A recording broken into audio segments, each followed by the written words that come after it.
That should our start of the podcast should just be our debate about Kelvin and Celsius. Well, I guess we're here then. Ben, would you like to introduce everyone? Okay. Let's do it. Yeah, welcome to another episode. I am with Greg. Oh yeah! Take that, Jared! Yeah. No, I was okay with it because I need to give you some little praise there. And Jared is here as well, as we said. Yeah, I'm here as well. If you didn't notice, We're already starting out strong with our gaming-based conversation with Boom. our Fahrenheits and everything. Fahrenheit and Celsius. Yeah, we was arguing about that. I would say it was a polite exchange. Okay, yeah. I wouldn't say it was an argument too yeah. much. More witty banter. I use that word too much. Okay, let's talk about the one kind of thing that everyone got really hyped over, and we're going to bring everybody's hopes for this program down, undoubtedly. The whole Xbox Game Pass situation.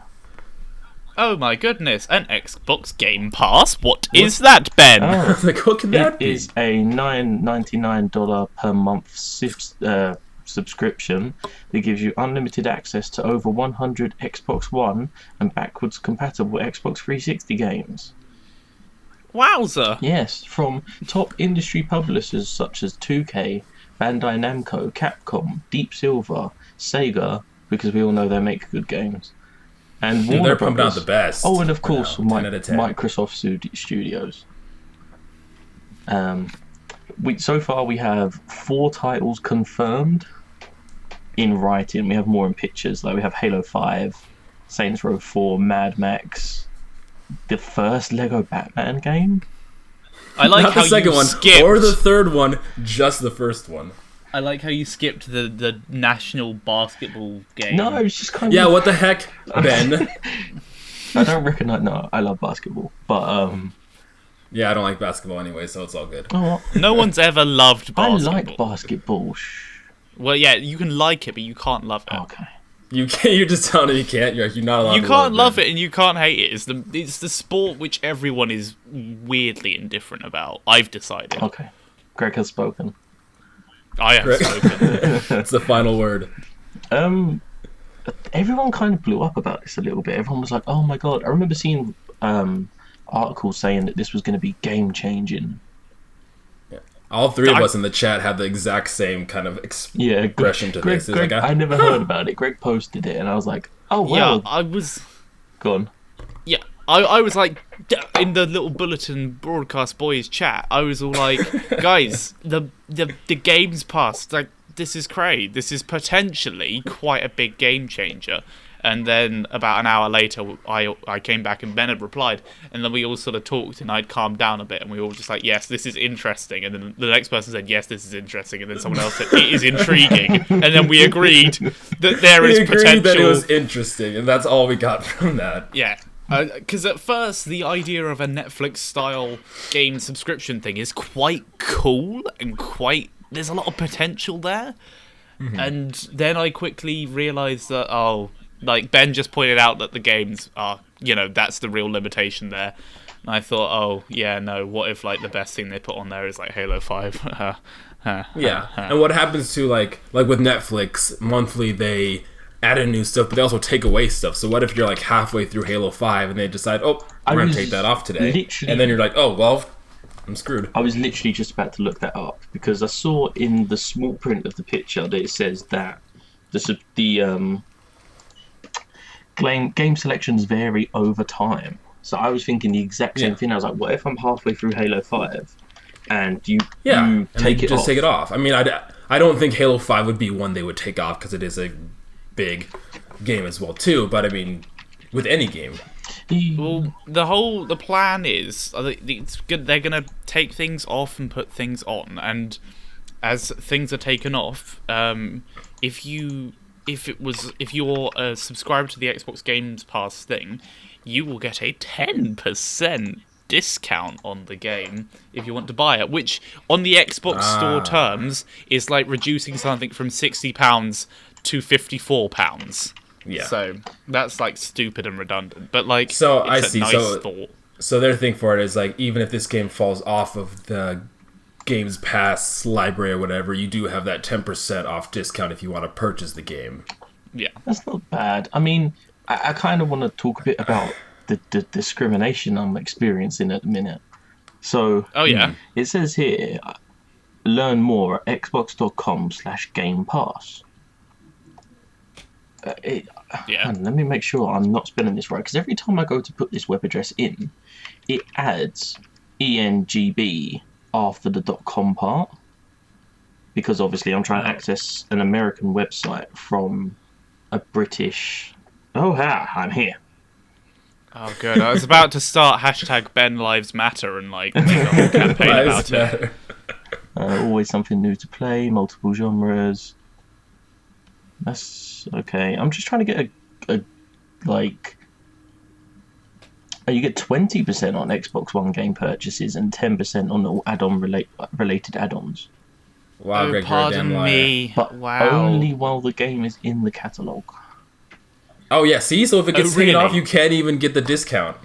So if they take that's it, cheeky. you get halfway through Halo 5, you're like, oh my god, I'm enjoying this, I'm going to buy it. And they take it off, and then you lose your 20% discount.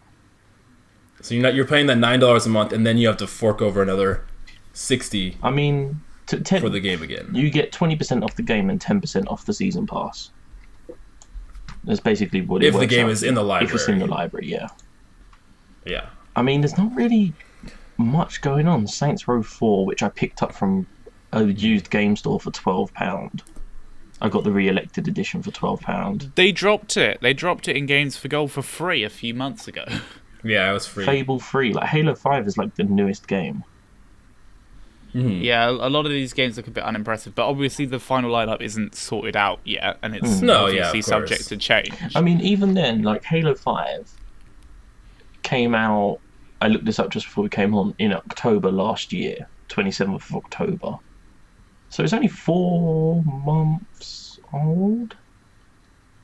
No, it's a year and 4 months old. A year and 4 months. Fucking, yeah, thank you, Greg. That was close. My brain is not with it. I was like, it can't be 4 months. It feels like it's longer than that. That's why I was confused. I was like, 4 months? That's like, I don't... Yeah, I know time's Year going and 4 quickly, months. but Much damn. better. Yeah, Yeah, so... well, the big thing about the Games Pass is people are saying that it could be it's an attack on used games and all of that sort of thing. That's kind of what I was thinking as well, too, because with... Go on. Sorry, you finish your thought. I was just going to say, with like Netflix and stuff like that, I mean, you're not going to buy a movie if it's on Netflix. So is it going to work like this way as well, too? You won't buy the used copy of the game because it's already going to be on the Games Pass thing that you have. Yeah, I mean, when I was working at the game shop in UK, I won't name it, but it's pretty much the only game shop that we have in the UK that sells new games. Oh, right, okay. I think I know what it is, Jared. Yeah, Greg. Oh no, it sells new games. Yeah, sells new games. It's the one that's called Game, I presume. We have a shop called you, Game. You said that. I didn't say that. You're liable. Wait. Well, I mean, the only reason you could Greg possibly is not attached to the concealing... Games Bulletin name, and he's Yeah. not associated with it. But they were really persistent, like really pushing the sale of pre-owned games, like to the point where they would expect you to like haggle with a customer to get them to buy a pre-owned game if possible. Not like push them too much, but gently guide them into buying a pre-owned, because look, it's cheaper because it's 100% profit for the company. So if they sell a £55 game, they make a very, very small percentage off of that game. They don't actually make that much money off of it. Whereas if they sell a pre-owned copy for £27, then the company sees that as 100% profit. Even though they're buying it off of people. Yeah, I know. That was okay. my understanding of it. My understanding was it was like, even if it wasn't 100%, it was more profit. There's more. Oh, we're absolutely huge profit margin compared. Yeah, exactly. To as a percentage, it was. They were like, well, this is the go-to route, and it was kind of. Do you know what? It did work. We had a lot of people in the store who were selling a lot of pre-owned stuff, and then obviously, you have like CEX or GameSpot for like GameStop, sorry, for Americans. Yeah.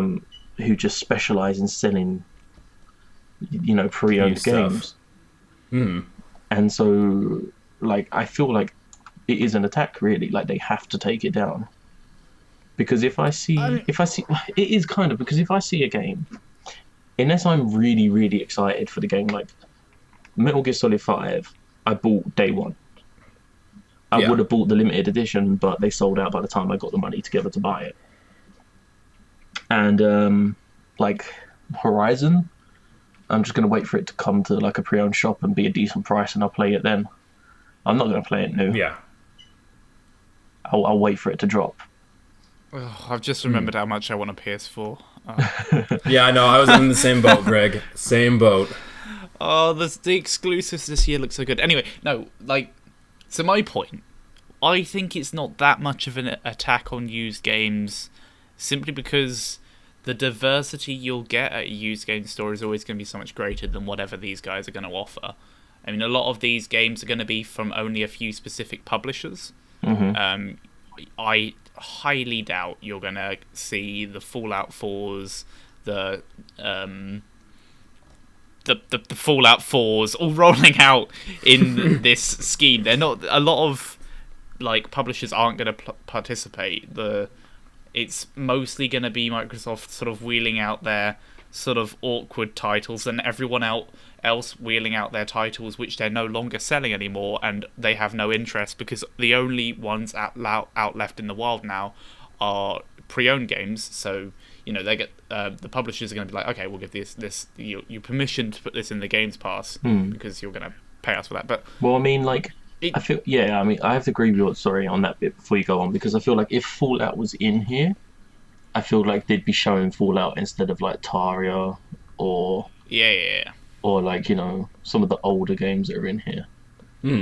Yeah, the fact that Fable 3 is in their original lineup picture. Yeah, and the original Lego Batman. Tons. Yeah, it shows they don't have tons to show off. Yeah. It's kind of like when you look, it's like, okay, Halo 5 was the flagship game the year it came out. Yeah. Saints Row 4 is like a really popular game that was just remade for the Xbox One. Popular? Yeah, popular-ish. It coasted by on the fact that the older games were better. Yeah, it was. I played the fourth one. I beat it, but popular. Let's say financially successful. Yeah, it was financially successful. Mad Max wasn't, so that's being pushed through this program. I feel there's lots of sports games on here. Yeah, there's a lot of like the knockoff Minecraft, like Greg said, like Fable. Kind of people, they're just kind of playing on what they know people want. Yeah. They know people like Gears, they know people like Fable. Everybody fucking loves Lego games. They're doing the right thing in that if they go for those sort of, I can't put a word to it, like those sort of mid games that lots of people sort of are interested in but never bother picking up because of the money. Like the Mad Max game. I saw that at the time, thought it looked interesting, and thought, I'm not going to pay that much for it. No, yeah, exactly. I felt the same way about it. In this scheme, it is perfectly placed for so many people. I've actually just had a thought. Oh my god. Right, no, like seriously, think about this, okay? So the Xbox is marketed as like the all-in-one entertainment system for the family, yeah? Yep. Yeah. This pass isn't for gamers like us. It's for families. I guess that makes sense. You pay the $10 a month. Your kids can play Halo, NBA, Lego Batman. You get to play Mad Max, Saints Row 4, Gears of War. That's true. It's for the people like the family who aren't avid gamers, but they want to play gaming. And why spend all the money on used games when you can pay $10 a month? And everybody in the house for all of these games. And it's a really good price, by the way. Let's just it's not too bad either. How quickly did we 180? Jesus Christ. This is awful. This is actually pretty good. It's only when I looked at it like from the family, like from my perspective, I have no interest in this. I think that's why it was kind of like that, because we were looking at kind of the hardcore gamer perspective. Like, how is this going to benefit us? There's not really a big variety of great games on there. But like you said, for the family, with the Lego Batman and the Terraria and then the Halo 5 and Mad Max, it's more appealing. Agreed. But it was, but it wasn't marketed really as a family thing. It's like talking about playing with friends that you want and all of this kind of stuff. Yeah. I think that's who will end up using it more is families really, or not at or like whatever the gaming equivalent of being a social gamer is. Yeah.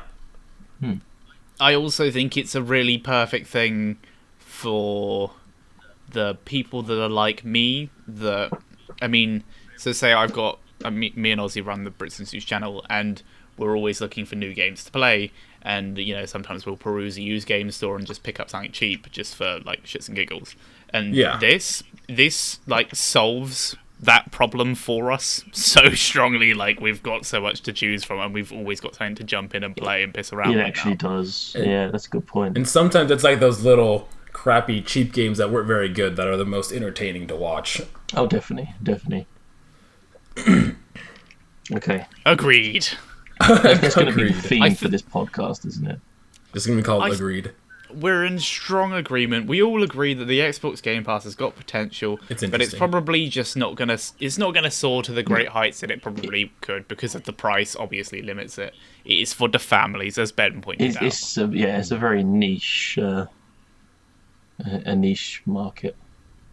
I wouldn't say it's a niche market. I'd say they're targeting quite a big market, but it's not the kind of market that listens to obscure gaming podcasts. They should. There you go. Imagine if we should market to families. Art, just us in general. Yeah, Jared will dress you up as a Teletubby. Why do I have to be a Teletubby? You would be a perfect Teletubby. Yeah, you're right. I know what I'm talking about. Ben, you can make homophobic jokes. I'll dance for money. Right. You're going to say free. So let me get this straight. Greg gets to be a male exotic stripper. Yep. Families love that. Jared gets to be a Teletubby, and I get to be a homophobe. The three most family-friendly things. Male eroticism, homophobia, and Jared in a Teletubbies costume. No one's that pretty much sums up my childhood. Yeah, well, what about the current childhood? Yeah, well, what do you think is current that kids like? I don't know. Not Teletubbies and male dancers, I can tell you that for sure. Well, we can... Alright, fine, we'll each hold an iPad then. I was going to say there you go. So wrong, we'll play Minecraft. We'll do Minecraft Let's Plays, and all the kids will just pile towards us. And we'll play Pokemon Go as well. And then hey, you know what? Game's not that bad. Oh, Jared. Oh, you had your little moment. Let's talk about Crash Bandicoot, guys. Oh, but the families of Britain and also America and other places. The families like Crash Bandicoot as well. They do. There you go. Doubt it. Do you know, I like but Crash. They probably don't like it as much as they like homophobia, according to Greg. But well, no, absolutely. Homophobia is a big hit with the kids. Do you know what it sadly is? Yeah. Let's change that, guys. Anyway, I don't really. No, I don't want to. Anyway, I have another idea. I don't know how to segue away from casual homophobia to Crash Bandicoot, dude. You know those? Did you guys ever have those like things where like people would turn up at your school and you'd like watch them and they'd all do a dance, be like, "Don't do drugs," or like, be careful when you cross the street. We could do that, but for being pro homophobia. I feel like I was neglected. Yeah, we can get paid to just travel the world and go perform at kids' schools and then talk to them about video games. Yeah, and we can, at the end of every show, we can burn an effigy of Crash Bandicoot. I feel like I was neglected now. I never had any of that. I think we only had a road crossing one. I don't think we ever had any... Like, no, I had the whole thing, like the drug one and the crossing the street and the be nice to your neighbor and all that stuff. All we had was some guy come in he was like a refugee from Somalia, and like somebody, he was saying about like he was sitting there watching TV and somebody just started to shoot an RPG at his house. He was telling us the kids? That's like a great really story. hardcore. Yeah. How my young friend were blew you? up next to me and we was died. like 14, 15. Oh, I guess that's not so bad. I was picturing 6 No, actual he was kids. like 9 when it happened, and like he was saying like he was sort of like I think he was early 20s when he come in, and he spoke to us about how like I think it was supposed to be like kind of like an anti-harassment thing, like be grateful for what you have, but the message really didn't make any sense. Yeah, my family blew up. Be grateful for what you have. It sounds like the message wasn't actually that cohesive. It really wasn't. All I remember is that the dude had his house blown up with an RPG. Oh. Speaking of RPGs, Crash Bandicoot. it may not be coming just to PlayStation. Maybe. So these are the remasters, yeah? Yeah, this is the N.Sane Trilogy, which is a brilliant name, by the way. I fucking think that's awesome. Yeah. It has the first three games, 1, 2, which is Cortex Strikes Back, which is the best one, by the way, and Crash Bandicoot Warped. I was waiting for somebody to say that Warped was better than Cortex Strikes Back. No. I played Crash Bandicoot. I couldn't tell you which one I played, but I played Crash Bandicoot before. If that means anything. Yeah, I played a Crash Bandicoot when I was small. What was the first level? Did you start on a beach? No. I think I played the first one that was made. I don't know which one that was. It would be the first one, the Crash Bandicoot. That's generally the first one that's made. That's the one I played. What animal is Crash Bandicoot? He's a bandicoot. He's a bandicoot. A bandicoot's an animal. Yeah, I had to. Look it up. Kind of. Hang on 1 second. I'm gonna look it up. It kind of. Is this one of those crafty American animals? No, it kind of. What? We don't make animals over here. Technically, bandicoots are a group of 20 species of small to medium-sized marsupial omnivores who live in Australia. This looks nothing like what Crash Bandicoot looks like. The colour is wrong. Hey, there are no eyebrows on this. He's not wearing shoes. He's not wearing trousers. It's the casually homophobic version of Crash Bandicoot. Wow. This is what you... So you're telling me Crash Bandicoot's a marsupial? Apparently so. He has so. like a little pouch? Yeah, I guess. That's probably why he's That's where wearing he stores jeans. all like the apples, right? Is that what he collects? Apples? Yeah. I'm gonna say yes. Yeah. There you go. Yeah, I I don't know think they're stuff. apples. They're called like wumpa fruits or some shit. I'm calling them apples. They're basically apples. Oh, they're from Australia. Ugh. I don't get to blame Jared for something today. Yay! Well, it's still time. There's still lots of there is time in the still time. podcast. We'll find something. So there was a tweet that went out that made it seem like, I don't know, there was confusion. Saying it was it said it was coming to PS4 exclusively, and then the tweet was deleted and replaced with clarification that said, to clarify our earlier post, it will be coming to PlayStation 4 and PS4 Pro first. Yeah, when I was reading that, I was really surprised because when I saw this announced, I just assumed it was going to be a PlayStation exclusive. I mean, it's Crash Bandicoot. I didn't think it was coming to anything else. Yeah. But from reading this, it kind of seems like they had other plans to go onto other consoles as well. Well, yeah, I mean, it's either going to be the Xbox, the PC, or I suppose it could be the Switch, yeah. But I was thinking maybe they're just kind of like, oh, everybody's forgot the Vita's a thing. I don't think it'll come out on the Vita. I don't know. I'm telling you now, if I was in charge of where Crash Bandicoot N.Sane Trilogy got to go, I would not be letting it leave the PlayStation family. No way, no. No, yeah, no exactly. way, That's no what I was how. thinking. Never. I mean, there have been games that have been exclusively PlayStation and they've gone to other platforms as well, too. Well, I mean, didn't they do that recently with the Dead Rising 1, 2, and the spin-off came to PlayStation, didn't they? Yeah. If I see it going anywhere, I see it going to PC. Yeah, that's how most of the exclusives go. They go PlayStation, PC. That's the, usually where the exclusives Or, to be honest, the Switch. It'd be the PC or Switch. I can't see it going to Xbox. I don't see it going to PC. I don't think Crash Bandicoot really appeals to a PC crowd. I guess I see it as a bit of a family game. I mean, if you grew up... I feel like it's a family game, and like a nostalgia game. Like people that played Crash yeah. Bandicoot are going to get this game. They're gonna, if they have a PS4, they're gonna get this game. Yeah, if you, I feel like if you had a PS1 growing up and you played Crash, and then you kind of grew out of console and went to PC, you would be crossing like every finger and toe on your body hoping this is coming to PC. That sounds Ouch. really uncomfortable. It would be. It would be. But that's Jared, is that medically possible? Yeah. Yes. Oh, Jared is our resident I'm a doctor. professor by the way. doctor. Yeah. He is our resident professor doctor. So he will be taking all questions.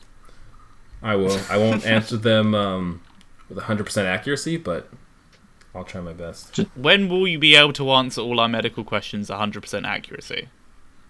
When his certificate comes through comment. from the internet.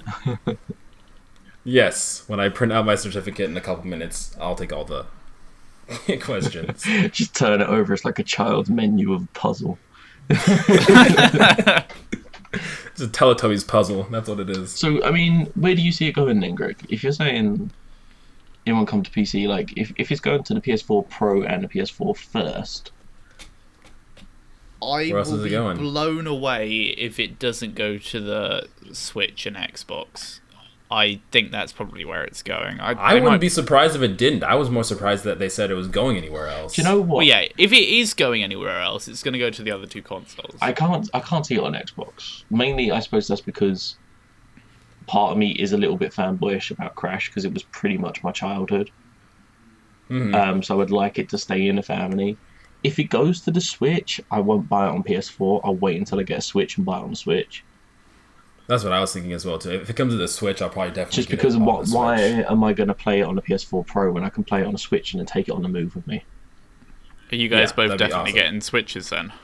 Not like tomorrow, Yeah. but I'm going to get one in like Shit, it is the next tomorrow, 6 isn't months. It? Oh my god. Yeah, I'm picking that- up Zelda tomorrow. But But for Side the note. audience, that's already today. Well, it'd be the think. day after. oh, Oh, that's so exciting for everyone. They're already in a world where Switches are If everywhere. you have a Switch, They leave are. a comment and let us know what it's like.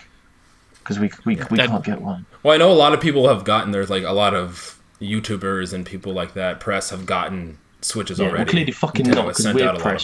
them. Where's our fucking Switch, man? right, right, there you go.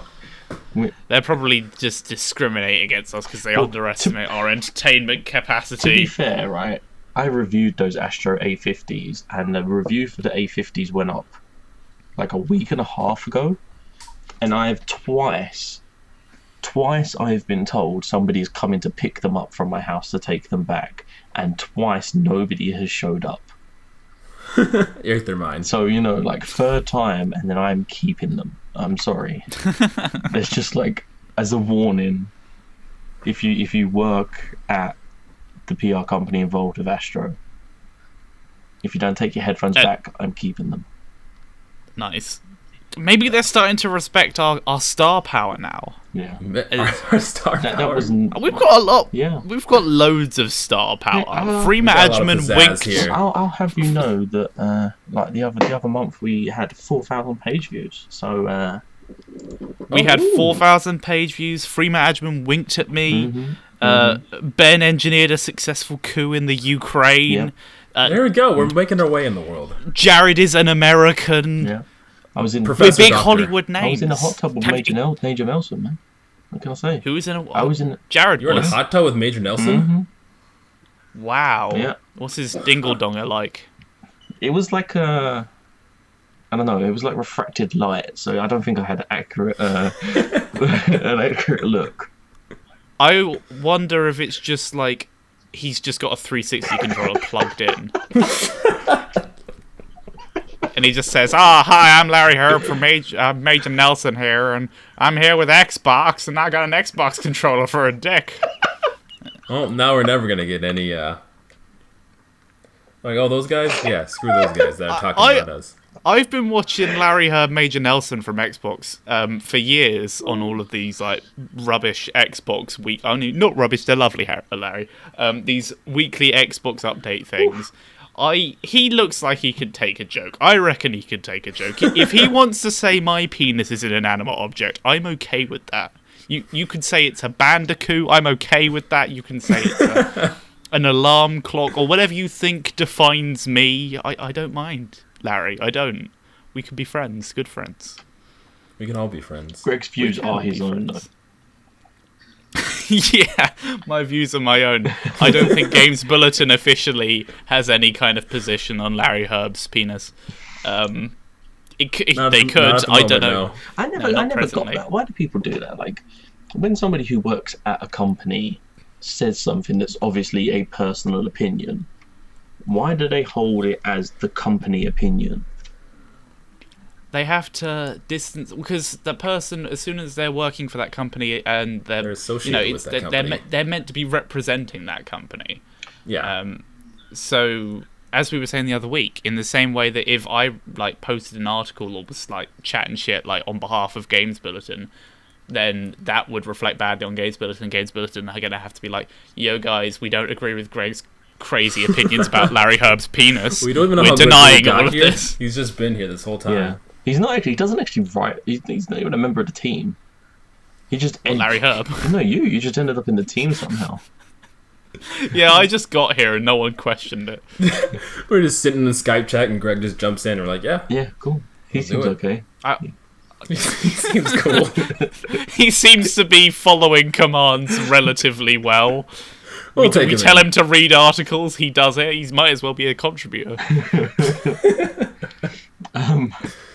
Okay, so off the back of the whole, is it exclusive, is it not exclusive thing, talking about Nintendo Switches. Nice little article here from Paul. Good guy, Paul. At the Wonderful Games Bulletin website. I might be meeting him soon, actually. Oh, nice. Me and Dan got tickets to EGX as like press passes. Nice. Oh, sweet. And I had to take Dan because I was meant to take him in September, but he couldn't make it because his work refused to give him the time off. So those fascists. Yeah, so I gave him this as like an IOU. I said I'd take you. And then Paul said he was thinking of coming. I was like, well, me and Dan have an apartment that we've rented for the event, so he might be coming and staying with us, and we'll be going EGXing together. Oh, I know. That sounds awesome. It's pretty cool, yeah. Hey, maybe I can tag along to this too. Dude, if you're going to come to EGX, fuck it. We're going to the after party on Saturday and everything. Wow, I'll sleep at the foot of the bed. Like a dog, yeah. Like a cat or a very loyal dog. Yeah, no, I love that. I'd love to be your little dog, man. Like a Bandicoot. Yeah, just I'll be your little Bandicoot. When is this? This is getting so wrong, though. When is this happening party going down? It's end of March, EGX. Wowzer. If I've got the time, I might as well go. Might be fun. Do I have to pay for anything? You have to pay for everything. Pay for the ticket for the day that you want to come, and then it's £10 for the after party ticket. Maybe I'll go. Maybe I'll go crazy and just do it. Fuck it. Maybe I'll go. Maybe I'll just spend $1 billion on a plane ticket and fly. What the fuck are you buying, Jared, you could just go to McDonald's or something and say, I'm at EGX, and just like rearrange the letters on McDonald's to create EGX. I don't know where you're going to find the X, but you know. Well, you go to I'm going to hold you to that. CEX, I'm going to do it. and you like Photoshop a little line and move it around to make it look like EGX instead. There you go. That's what I'll do. Nice. They'll never know. And I'll Photoshop you guys in the background as well, too, but I'll really just be by myself. I'm like, yeah, the whole gang's here. You could just like, oh, Jared, I can picture you being so far away in America and seeing us like posting all this stuff and be like, oh, look where we are. And then you just like posting a little picture of like all these empty chairs in a room and just being like, here I am with the guys. Like, Jared's just got his fucking fiance just taking pictures. He's like, no, there isn't enough room for like Greg. There's not enough room for Greg on that side. You're going to have to move back a little bit so I can fit him in. Oh, I'm gonna do it. Right. I think this should happen every day. The Switch. What anyway, happened? The Switch. Yeah, we got away a fucking topic. You can tell we haven't talked in a while. We're just excited to be around each other again. We are. Yeah, we're just all happy and giddy. So it seems as if you buy a game on one Nintendo Switch, you can't then download it onto another system by logging into your account. So, like you do with PlayStation. I mean, we've all done it from time to time. I have one of my friends PlayStation accounts on my PS4. Yeah. And I downloaded the game because I wanted to try it, but I didn't want to buy it. But you can't do that with the Switch, apparently. So Well, that's the thing. Nintendo have said that they can't confirm or deny, but they don't presently have a plan to put this in place. Which pretty much means Nintendo are pulling a massive Nintendo move and just seeing what the competition have been doing for years and thinking, no, I don't think we'll do that. I don't see any merit in doing that. Yeah. Yeah, pretty much. Like they're just pulling a Nintendo. Yeah. And it's a shame that that's a fin, but it is actually a fin. They never like to stray with what's the norm. Like whatever Xbox and PlayStation is doing, they're like, let's just stay away from that. We're gonna do our own thing. Yeah. Do you want to know something really interesting about YouTube and how it works? Yeah. Yeah, Greg, actually, you'll like this, Greg. Have you ever heard of the copyright deadlock? I have Jim Sterling's famous copyright deadlock. It's only because we were talking about Nintendo that I remembered about it, and I think that's fucking awesome. It is awesome. You can game YouTube's own copyright system. So essentially, what you do is, if you was using Nintendo are quite famous for flagging stuff and content ID matching your content if you use like even a second of any trailer. So what you do, what is it? You have to use footage that's owned by Nintendo America and footage that's owned by Nintendo Japan. Yeah. And then and they'll both try to claim it, and then that means no one can claim it. Yeah, they'll both try to claim it, which means nobody can claim it, so nobody makes any money off of the video. Yep. Because I mean, you can not make the video, but if you make a video about Nintendo, you have to use Nintendo content. But then Nintendo will automatically flag it, and they'll take any money that you would have made, and it will automatically go into their pocket. Well, it's a bit different now, because it goes to one side, and in 30 days it goes into their pocket or some shit like that. So this is... Yeah, they tried to change it to make it a less abusive system, but it's still the case that it's still pretty dodgy. This is pretty much a case of, if you ever have to use Nintendo content, this is pretty much the way to stick a middle finger up to not just Nintendo. You can do it with any multinational publisher. It is worth noting that you don't actually in yourself gain anything here. All you gain is just like making sure Nintendo gains nothing, and you made a video. That's all that happens. I mean, you could just not monetize the video. Oh no, even if it's with some companies, even if you don't monetize the video, if they see copyright content, they will force monetization upon you, and that's why... So Jim Sterling, he doesn't monetize his Jimquisition because it's Patreon funded, but they force adverts onto it when he has like copyrighted content in it. So his way of fucking them over is making sure no one takes any money from those adverts, and he copyright deadlocks. So there you go. That's the strategy. And it's only necessary because Nintendo has medieval attitudes towards this stuff. Well, I mean, and it's really stupid. Hence the whole potential not being able to use your download against multiple consoles. I don't get this, because I understand. I thought because you don't ever own the license, do you? Because when you buy a game, you technically like rent the right to use the license to be able to play the game. Well, you don't own the actual IP. You don't own the property of... but there's some kind of thing that by buying the game, they agree to allow you to have use of the license or some shit. Because you purchased the game. I'm unfamiliar with this. I'm pretty I swear it was something like this. I don't doubt you, but this is the first I've heard of it. I might just be reading things Ben wrong. is making up some alternative facts. Fake news! Fake news! Fake news, the failing Games Bulletin website. Fake news. Anyway, so I thought that basically by buying the game, you then have the right to use the game. So that was how it works with PlayStation, and why you're allowed to use multiple accounts on different PlayStations. Because by having bought the game, they agree to let you play the game on multiple consoles. Basically, it's a lot more long-winded than that. But essentially, Nintendo are being their typical stingy self, potentially, allegedly. Yeah. One day they're gonna change their minds about all this stuff. I know it is gonna happen. Greg, I honestly wish they would, and I hope they do, because... Well, especially with, like, people that are going to buy multiple Switch consoles if they have, like, multiple homes as well, too.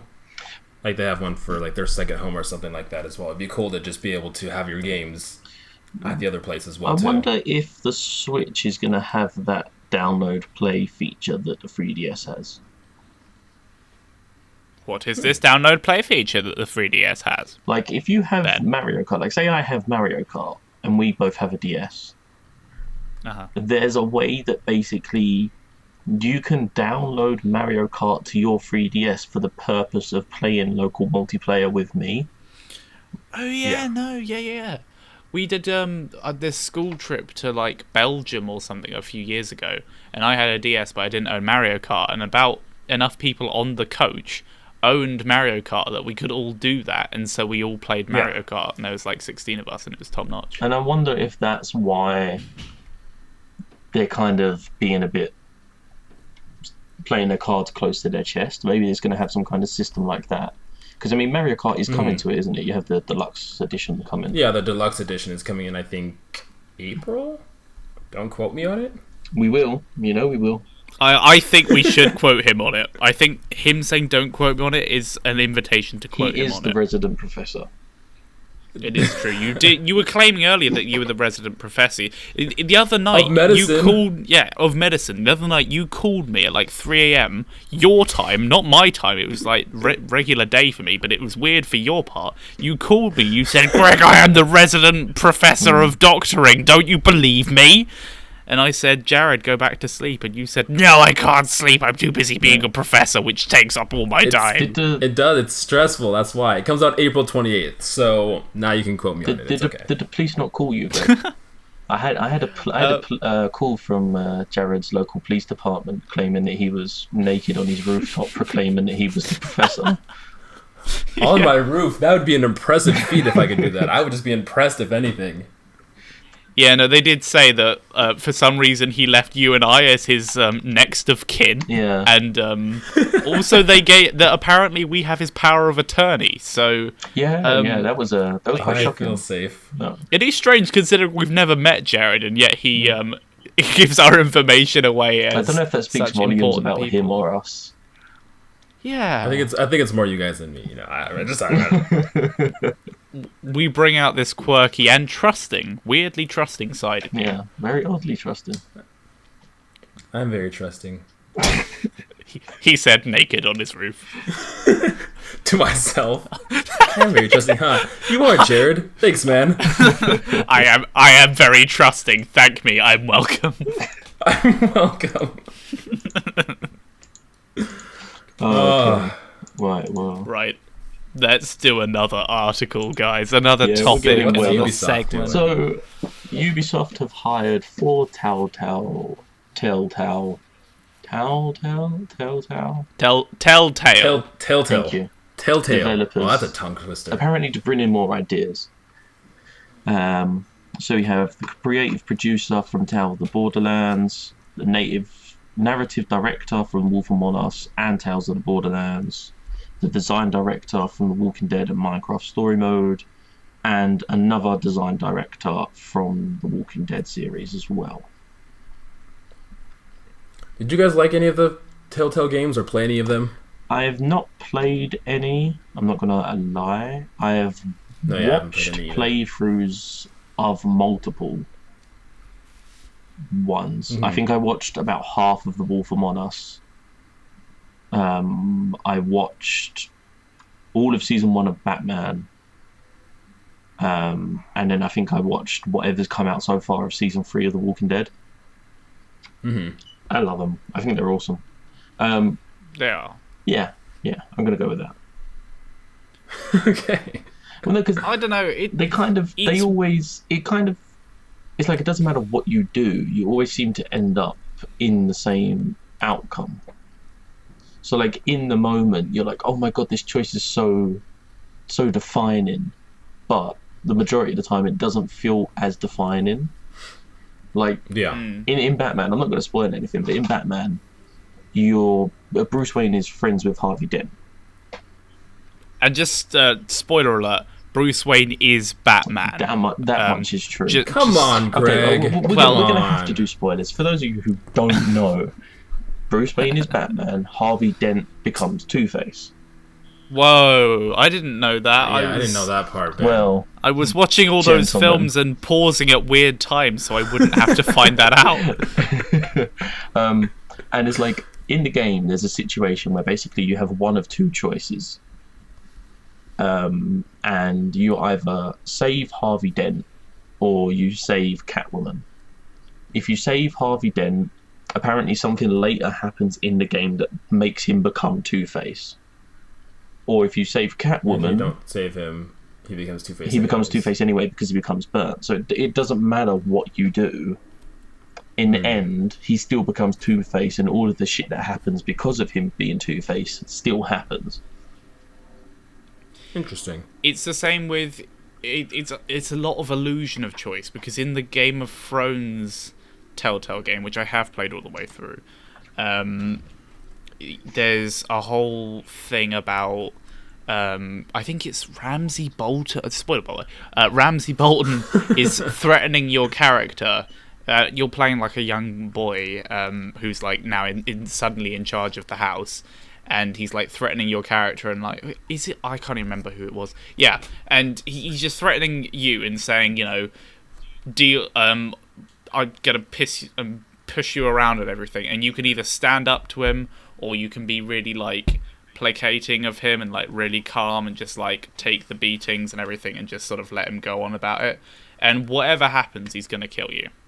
Like, he's always gonna kill you. And a lot of stuff in that game is so much illusion of choice, and a lot of stuff just happens anyway. Like, yeah, that's what I mean. It kind of like go on, Jared. Go on. Yeah, I was gonna say the one game that I played that really I felt my choices like made a difference. It's not a Telltale game. It was wow. I had to point that out, so I wasn't going on a Telltale rant. Was Until Dawn. That was a really fun game, and the choices really feel like they. I'll give you that. Yeah, some choices there was still inevitable what happened afterwards, but they did have a bit of weight to them. Some of them, I'd have to give you that. No, yeah. Another one as well is actually it's right here on the page. Torment Tides of Numenera. It's a really, really cool like RPG game that's set 1 billion years in the future. 1 billion? Yeah, 1 billion that years. That sure is far off. It is. And you basically, there's this living creature called the Bloom, and it has these like tendrils that it extends that travel through parallel universes, so you can go into other dimensions and stuff. Jeez, this game sounds intense. Dude, it's really fucking awesome, but like everything that you do, so you have to open these things up to get to the other universes, but they all require something. So the one in the preview I played required guilt, and there were 4 ways that you could get the guilt, and basically it fed off of the guilt to open up to go to the next dimension bit. And there was a way you could do it where nobody got hurt, you just had like somebody admit something and then that was it. But the way I did it, it ended up with an NPC like killing herself because she felt so guilty. And then the guilt from that made the portal open. It's really weird, but like everyone I spoke to at the preview all had done it a different way, and then that all affected them later on in life, like later on in the game even. That's crazy. What was the game called? Torment Tides of Numenera.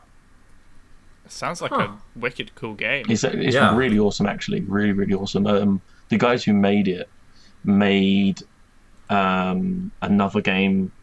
This is like the spiritual successor to their previous RPG game they did, which is like praised as one of the best RPGs of all time or some shit. So yeah, really, really strong recommendation. What did Paul give this as a score? Let's check this real quick. But yeah, I mean, in terms of RPG games that actually have a weighty choice to them, Torment Tides of Numenera. Absolutely awesome. He gave it an 83 out of all. 86 gameplay, 86 story, 82 gameplay, 80 visuals, 77 sound, 90% longevity. Huh. How exciting. 40-hour playthrough for one time. Yeah, anyway, that's enough of... It's just a game I absolutely fell in love with. Telltale games. But yeah, no. The point is, Ubisoft have hired some Telltale developers. Yes. This, in reality, means as much as you put stock into Telltale developers. And I do think Ubisoft could do with shaking up a lot of things. And God help them if they don't shake Assassin's Creed up enough. Are you going to want a Telltale-esque Assassin's Creed game? God, that's what I was going to ask. I was going to say, what kind of Telltale game would you want? Like, what universe? Anything to make those games' stories more engaging, I am up for. They are the most... The way Assassin's Creed games feel, story-wise, certainly in the recent ones, is I feel very much like I'm sat in a little bus, and they say, fasten the seatbelt, and I fasten the seatbelt, and I can peer out of the window just about, and I can see some things, but I never get to experience anything, because it's all just this weird, jarring experience. It's never immersive. Yeah, it's just something you're seeing, you're along for you're the not ride. being a part of. Exactly. Yeah. Did you feel that way for like the older Assassin's Creed games, or just kind of recently? I can't weigh in objectively on those, because those I played those games last time I played those games was before I cared about story, and I used to just play because I thought I looked cool as an assassin. I used to just sneaky kill people and be like, it's so cool. But like, I like that too. I really liked the Assassin's Creed 2 and Brotherhood. I liked the story to both of those. Those had really good stories to them. But no, you're right. I mean, I've been playing Assassin's Creed Black Flag. I don't know what the hell's going on in that game, but I'm having fun playing it. Yeah, the story's tell you what the story's like. Fucking shit. But like, at least Assassin's Creed 4 Black Flag gets by because the game is just so well put together. Oh yeah. But like, Assassin's Creed Unity, it was set in the French Revolution, the time which it was the birthplace, like it was the melting pot of all politics, which it was a seminal moment in history. It affected everything that happened after it. It's in a franchise based on very deep political meanings of freedom and things, and they managed to just make it a shitty love story. Why? Why would you do it if you're gonna make a game in the French Revolution? If you guys weren't aware, Greg likes history. I study when history. His history gets tampered with. Yeah, he does not appreciate that at all. It's such an important time, and it's so easy to play on the themes of the French Revolution, and especially in a game like Assassin's Creed, which is all about politics deep down. It's all about ideology and things. And they didn't do it. They just thought, oh look, we are in history's playground. We are in a political history playground. Let's put in place a star-crossed lover story with Arno, the assassin Arno. No one knows what his fucking surname is. No one cares. He is Arno. Sorry, I had to reboot my GameSpot article for the next piece, and it fucking started playing this fucking video. Gosh, Assassin's Creed Unity will always be one of the bigger disappointments. That's ever. not the recent one, is it? No, Syndicate is the recent one. Syndicate was the recent one. Oh, that's the same thing as well. I mean, not as bad, but like they touch on themes of like working class freedom and like liberty and equality and all of that, and then they just sort of drop it because they want you to be ghost hunting with Charles Dickens. Where would you want the next Assassin's Creed to go, Greg? In what direction? It needs to dramatically reshake itself. Like, they need for instance, if you was having a conversation with somebody and you got to pick options, and then the options maybe or maybe did not have consequences depending on who wrote it. Like a Telltale game. I want them to do that could be a direction that has positive merits, because really the way the stories are presently told, it's too uninvolved, it's too hard to access, it's just the worst thing. Don't do it anymore, guys. Just make it involving. Well, at least this time they took a break from their yearly Assassin's Creed, and whatever they're working on, they're putting a little more time into. I hope so, Jared. I fucking hope so. I hope after Syndicate came out, I don't know how it actually sold. I presume shit.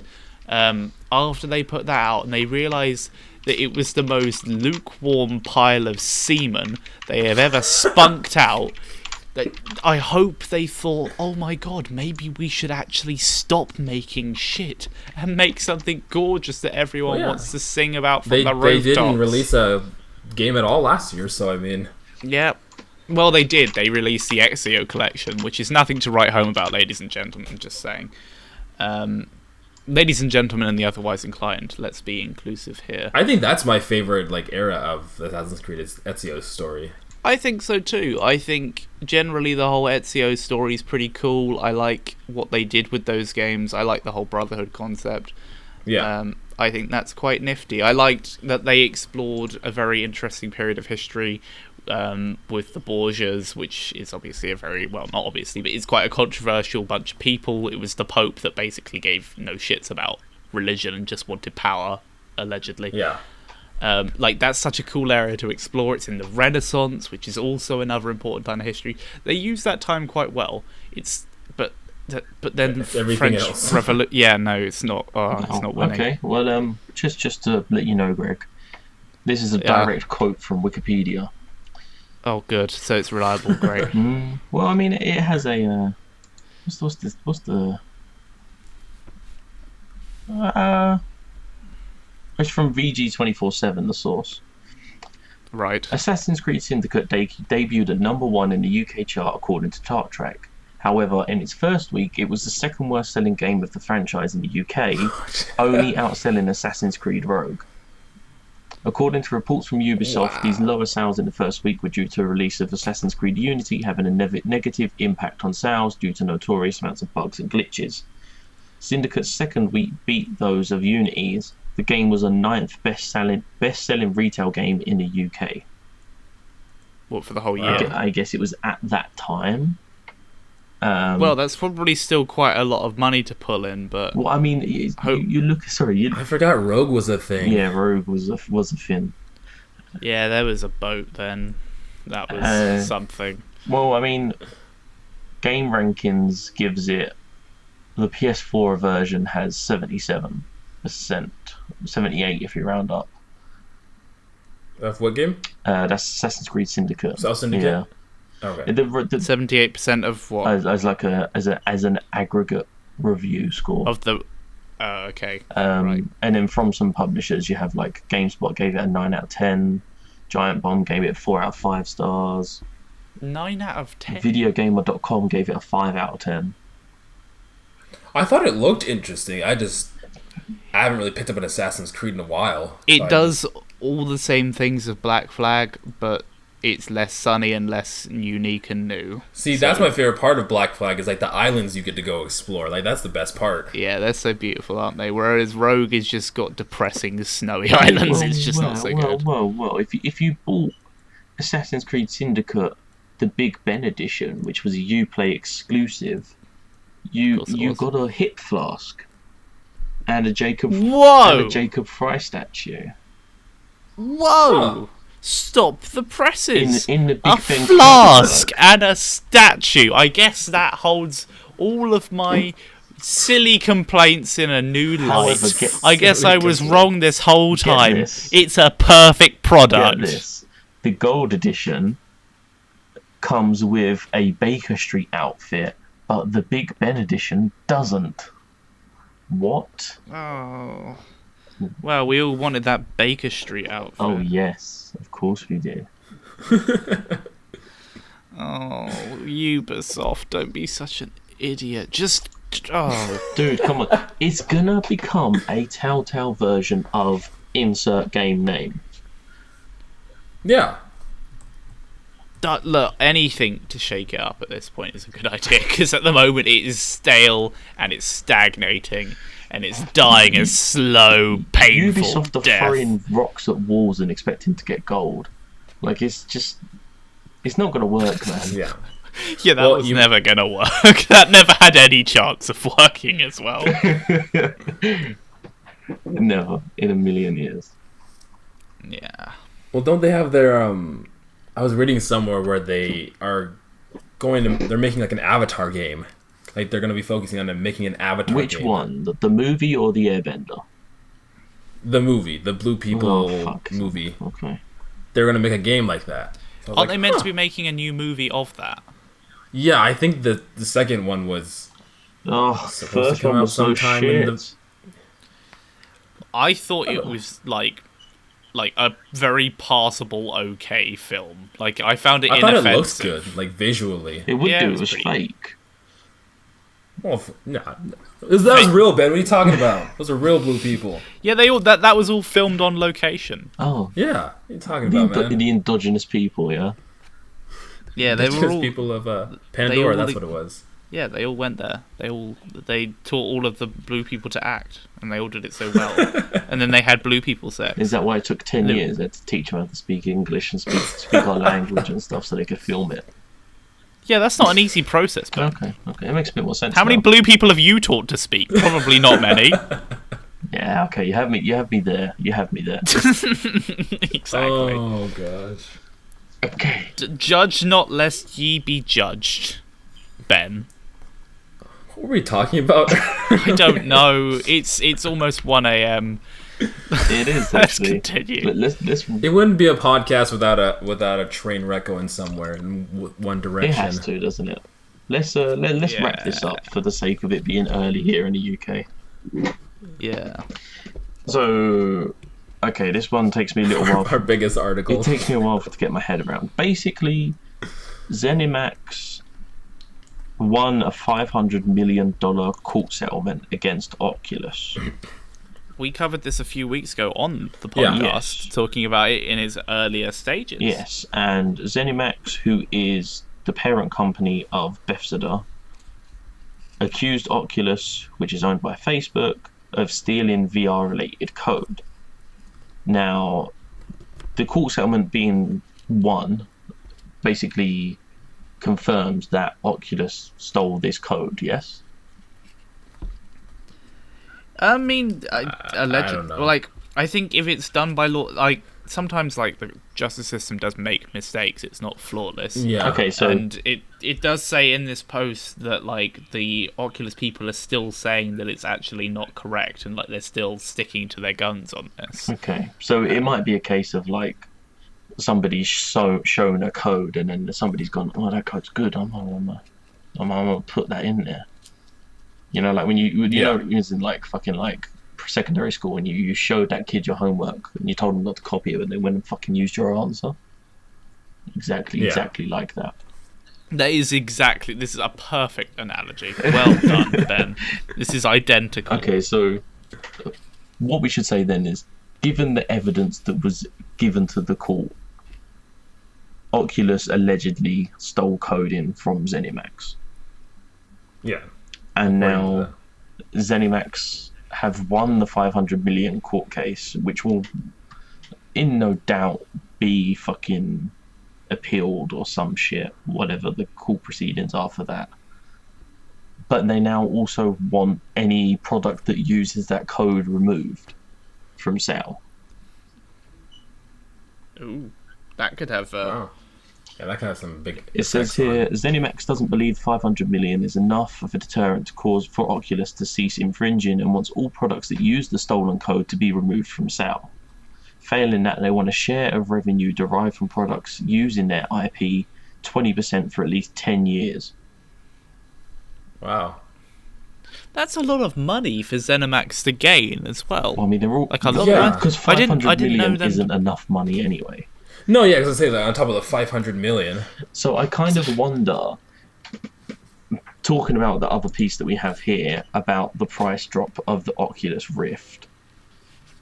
you can now get the headset and the Oculus touch controllers for $600. Or if you just want the touch controllers, you can get them for $100 instead of $200, and the additional sensor is now $59. So everything's coming down for the Rift. Yeah. Maybe this price drop is due to... Is it due to ZeniMax wanting part of the revenue made from the Oculus? It's possible. Is Oculus just... maybe before the court, hammer comes down, they're trying to move as many copies as they can before ZeniMax is getting a cut of it. I don't know too much about how this... Yeah, it definitely seems... I mean, it says here that Oculus had this to say: ZeniMax's motion does not change the fact that the original verdict was legally flawed and factually unwarranted. Look forward to filing our own motion, and if necessary, filing an appeal that will allow us to put legislation behind us. So they are gonna fight it. They are gonna fight They're it. fighting it. They are adamant that they didn't steal it. So maybe this is just kind of like a failsafe.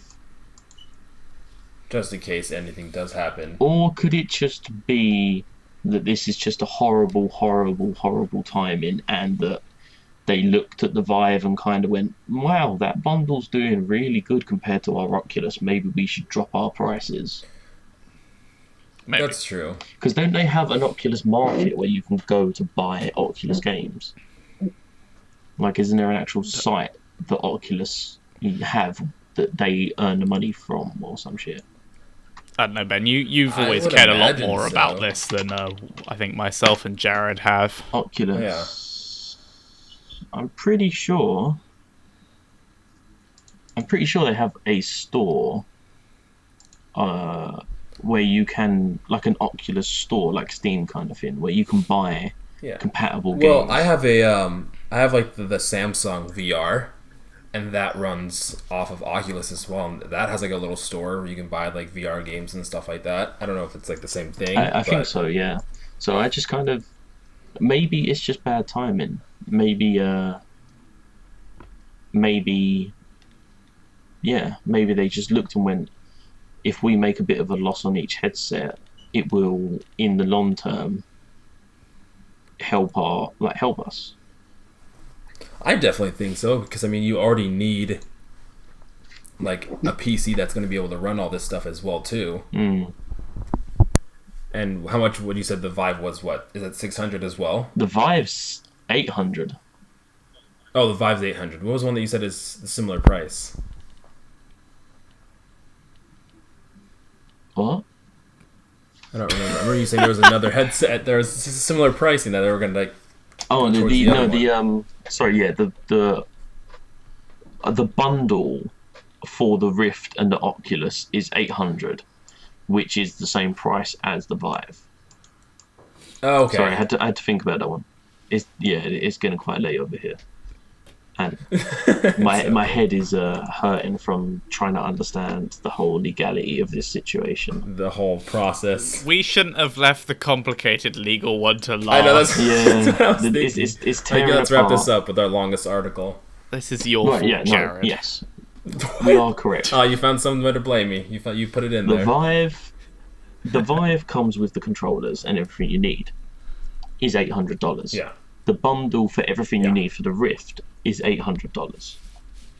So they were similar, but now this price drop makes it $200 cheaper than its competition, basically. Okay. That's nice. Yes. Yes. I have so little to say on this topic, and I'm not that excited about VR and all this. Well, there's an interesting quote here about the price drop. So it says they're talking to, who's Rubin? Oh, he's the Oculus vice president of content. Yeah, you don't know Rubin? Come on. It says, we don't discuss specific pricing, but we've been very clear from the beginning that making money on early units isn't what we worry about. What we worry about in the long run is getting VR to the widest possible number of people. If you think about Facebook as a company, Facebook was not worried about when it had its 50th user, whether they were monetizing. They lost a ton of money, not that we are, but Facebook did to get to scale. Once they got to scale, look at the business that's been built.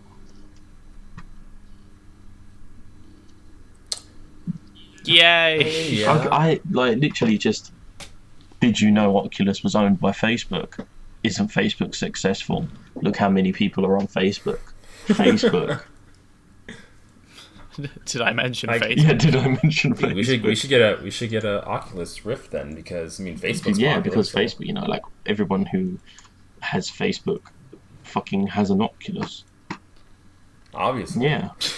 Because I just because feel like Facebook. a lot of the VR headsets aren't really for the modern consumer. Even at like a $600 price point, it's still pretty expensive. Right, okay, this is right. I should have read this article before we started all of this. So Yeah. the legal thing comes from the fact that a guy used to work at ZeniMax. He copied thousands of documents from a computer at ZeniMax to a USB. He then terminated his employment with ZeniMax, went to Oculus, and now Oculus have the coding. He was a spy. There we go. Oh, corporate espionage. Only you can prevent that. Did you know that, guys? Isn't it like a... yeah. So that's why. That's why they're kind of like, you have our code. No, we don't. I feel like that's fair. I mean, especially if they... I mean, I don't know what... I know, that sounds fucking dodgy as fuck to me. Yeah, I don't know what evidence was produced, but I'm pretty sure that if you can prove that... If you can submit the coding... If ZeniMax could submit the coding and be like, we can prove this is the original coding, then Oculus pretty Then much they're can't say screwed. shit. Yeah. Yes, the simple fact of the matter is, if you want VR, still buy a Vive, because it's the better one. There you go. You hit it from Ben here. The more you know. If you have the room for a Vive, get the Vive. If you don't, get the Oculus. If you don't have a good PC, get a PS4. Get the PS4 VR. And if you're... If you have a... And if If you you're... don't have a PS4, buy a Samsung phone, and then you can get a Samsung VR headset. Exactly. There you go.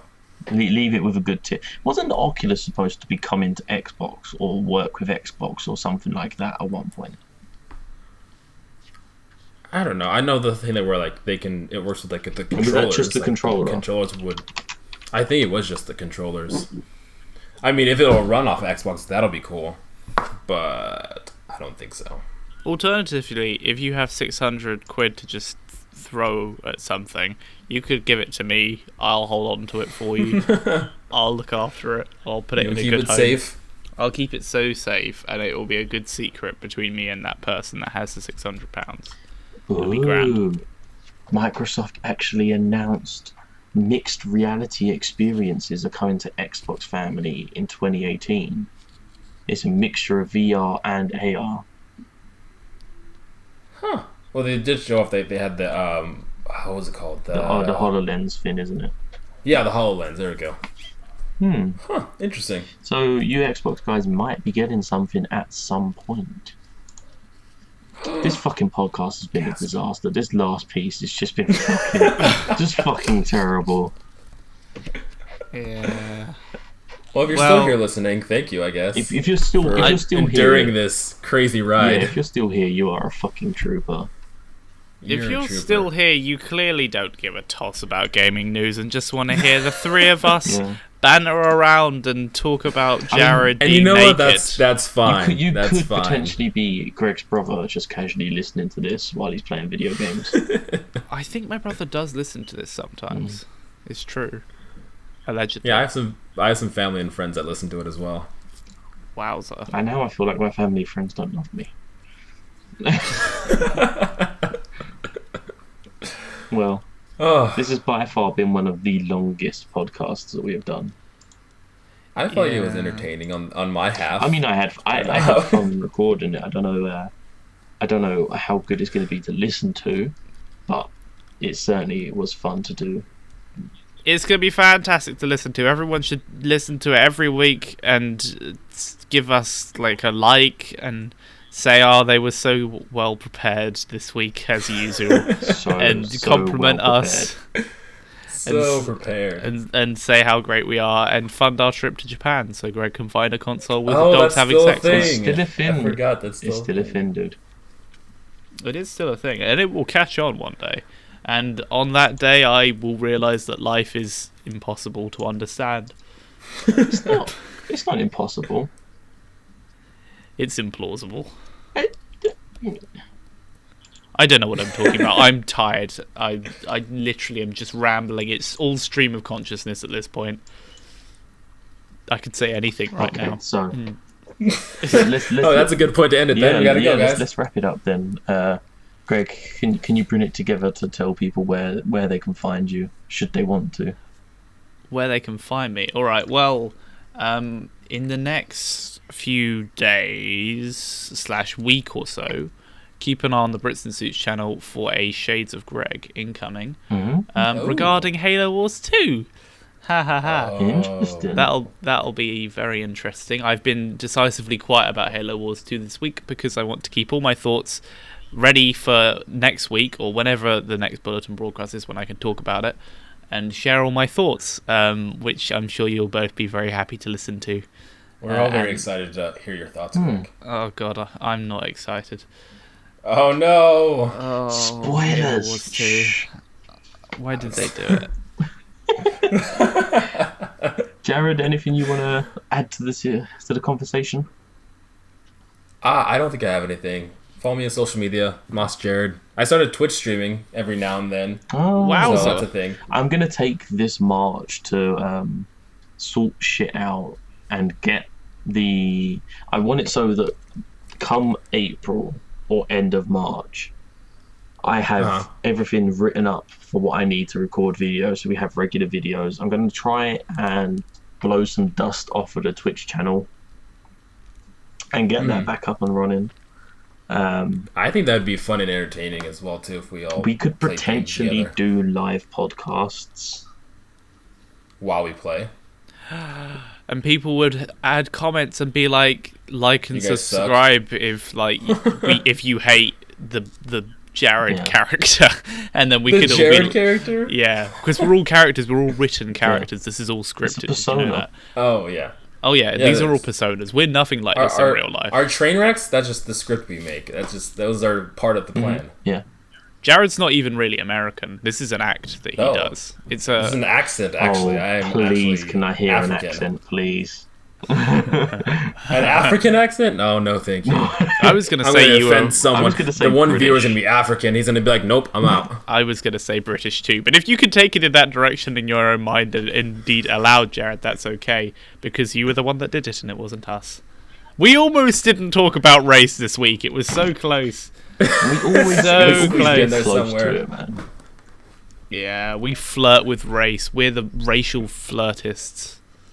And on that note, it just keeps coming back for more too. Yeah, let's just all go to bed. Yeah. If you're still listening, thank you. And we will see you next week. Yeah, that's what we'll do.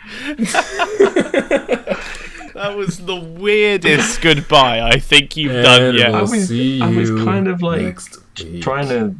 I want to hear Jared do an African accent, but at the same time, I value my YouTube channel. No. Let's shut that down. Yeah. Let's not. I am not good at accents. I couldn't do any. Apart from American. I can hardly do that one. Wow, you're the best, Jared.